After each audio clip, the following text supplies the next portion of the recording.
Ask yourself the hard questions. Am I the dog's leader? Or does the dog view me as a baby and incapable of taking care of myself? A dog that has separation anxiety usually has deep insecurities within itself, and it doesn't know how to deal with those. If you, as the dog's owner, haven't worked on your leadership skills, your dog might see you as a baby. And just like your mother would go crazy if her baby walked outside of the door and she got locked in without him or her, the dog feels the same way when you go outside and the dog doesn't know where you're at and what you're doing, and it doesn't know if you can survive without it. This, in a nutshell, is separation anxiety. These dogs need leadership, and they need to understand that you are capable of taking care of yourself. If you have a dog with separation anxiety, I want to ask you, does your dog also follow you around the house whenever you're home?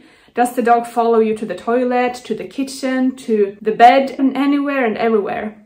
Because if it does, I know it might seem cute and everything, but it's a sign that the dog doesn't want to let you be out of its sight, because it doesn't believe in you enough that you would be able to take care of yourself without the dog. So if this is the case for you and you feel like, yeah, my dog might be looking at me and not seeing a leader, but seeing a baby, seeing somebody that the dog feels like, oh, I really need to take care of her or him, you need to work on those leadership skills.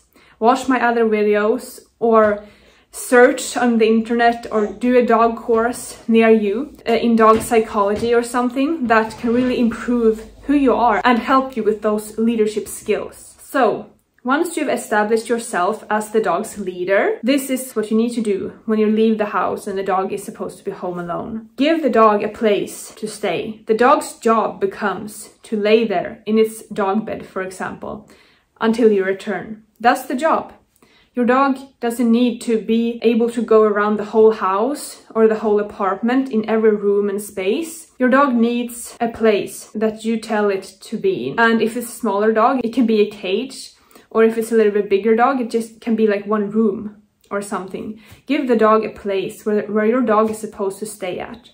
And before you leave the house and the dog, be sure to drain all the physical energy. If your dog has all this extra energy inside that it needs to get out, this will happen through barking, whining, ruining things, running around the house, destroying stuff. This will just keep the evil cycle going. So instead, drain your dog's energy. Before you leave the house, make sure to go on a long, structured walk so the dog's energy is gone and the dog is ready to sleep once you leave the house. So give the dog a place to stay, drain the energy, and train.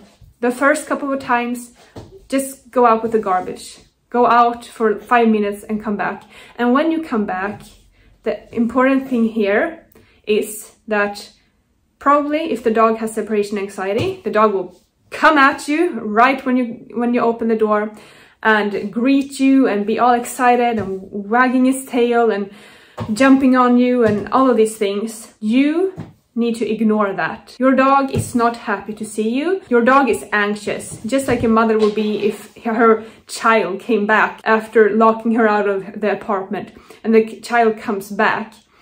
The last thing you want to do is to greet the dog with that same excitement, because that reassures the dog that, oh, she was afraid, she was weak, she needs me out there, and now she's back and she's telling me all about how bad and how awful it was out there without me, through her energy and through her body language, by confirming me, by petting me in this anxious state. So instead, what you need to do is to just ignore the dog. Take off your jacket, put your keys away, take off your shoes. If your dog is just up here in excitement, give it a correction. Tell it no, go lay down.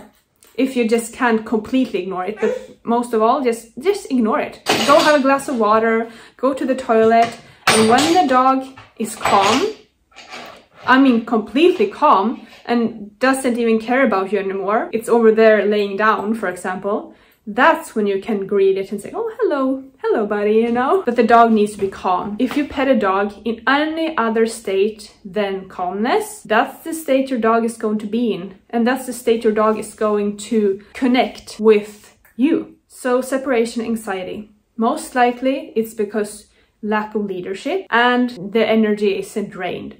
So make sure to work on your leadership skills and drain the energy before you leave the dog home alone. Give your dog a place to stay at, one room, a small space. It doesn't need to be able to go around the whole house. Leave your dog there, go out, train for small amounts of time, go out with the garbage, 5-10 minutes, and then you can slowly leave the dog for a longer period of time.